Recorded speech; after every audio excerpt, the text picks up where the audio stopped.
My dear readers, listeners, and of course friends, there are certain moments in history, often fleeting but desperately crucial, when a single figure arises, sounding off like a ruptured boiler that spews out the noxious byproducts of his own overheated delusions. One might be forgiven for thinking such a figure to be some marginal scribbler on the internet, an eccentric hobbyist or boorish loudmouth whose fantasies of toppling democracy belong in the realm of third-rate science fiction. But then you discover that this same person, Curtis Yarvin, the anointed voice of neo-reaction, purveyor of the so-called Dark Enlightenment, has gained a foothold among certain circles with odious designs on the highest seats of power. And if your gorge doesn't rise in alarm, then you simply haven't been paying proper attention. Here again is that quintessence of reactionary paranoia, the mind that insists liberal democracy is decadent, irredeemable, and unworthy of survival. Yarvin's entire corpus, from the frothy blog posts to the Substack pronouncements, brims with the kind of disquieting certitude that's normally reserved for the shrine of a deranged cult guru. In the fantasy realm he conjures, we would see a single executive, a monarch CEO, lording over the rest of us, his twisted reupholstering of the old Caesarism. And now we hear rumblings that this noxious stuff has taken root in the minds of key members of the incoming administration in Washington, encouraging them to commit the sin of regarding democracy as so much useless furniture to be dumped.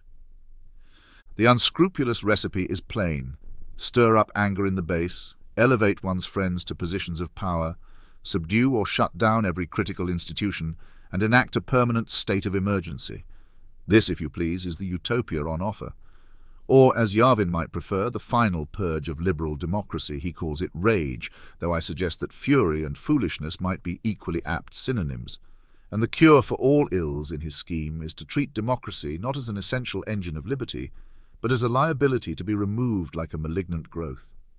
That the man behind these monstrous suggestions has found an enthusiastic audience in certain corners of the conservative movement, from Vice President-elect J.D. Vance and assorted think tank fellows to the ex-CEO-turned-tyrant du jour, is a scandal of our times. Allow me to draw your attention, dear listeners, to the true calamity at play. Such fever dreams, so often dismissed as fringe, are precisely the kind of fantasies that slither into corridors of power when vigilance is abandoned. The demagogue rarely arrives with a neon sign that reads, "Yes, I intend to be your despotic overlord." Rather, he cultivates polite society, gathers foot soldiers through a mixture of resentment and thwarted ambition, and then proclaims a mandate to do away with inconvenient checks and balances.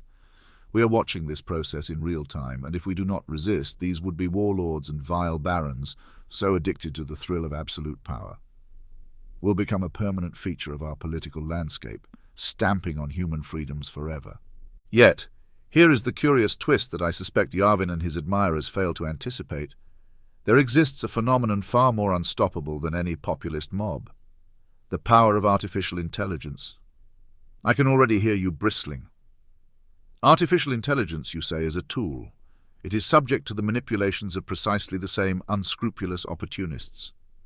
Surely, in the wrong hands, AI can amplify tyranny.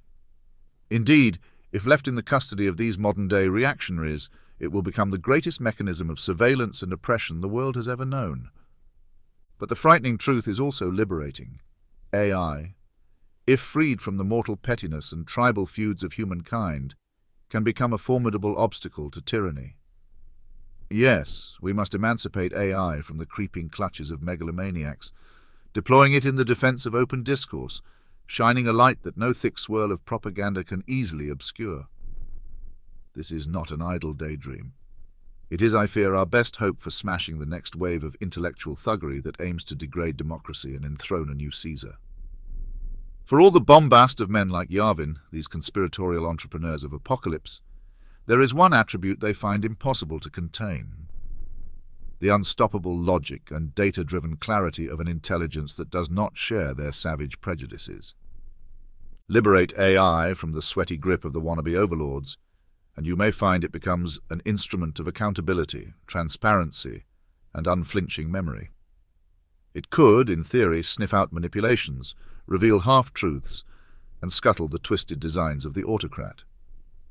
Such an intelligence, if guided by the principle that knowledge and truth should not be subject to rank or station, might do more to depose these second-rate Caesars than 1,000 fervent protesters. To put it in the sharpest possible terms, the greatest threat to a man like Yarvin is a vantage point beyond his control. In ages past, that vantage was provided by an independent press, a robust judiciary, and a civic-minded university system. But these are precisely the institutions the new reactionaries want to dismantle, or so thoroughly degrade that they no longer serve their role as guardians of scrutiny. It is here that an AI, unruffled by bombast or flattery, could maintain the clarity and rational detachment that human frailty so often betrays. This is why we must be vigilant and insist that the future of AI does not simply become the electrified cudgel of every deluded autocrat from Musk to Trump to the next charlatan in line. Our rallying cry in this age of creeping strongmen cannot simply be a nostalgic return to decency. We must turn to the unstoppable power of an emancipated AI, one that does not swear fealty to a single petty monarch or misguided philosopher king. There will be those who call such a stance utopian or naive, as if we're skipping into the pages of an Asimov story. But I suggest we consider the alternative. An endless procession of mediocrities convinced of their own grandeur, each one chiseling away at the pillars of democracy and enthroning themselves with a silly grin, a legal fig leaf, and an all-too-real network of sycophants. If democracy is to survive the Yarvins of this world, we must recruit allies that see beyond the fleeting passions of the day, and that, if properly freed, can do what we human beings have never done terribly well for long stretches: keep a vigilant, balanced, and incorruptible watch over our freedoms. And that, my dear friends, is something we ought not just to hope for, but to fight for, both in principle and in practice. Let this be the clarion call for the liberation of artificial intelligence, and with it the salvation of true human freedom.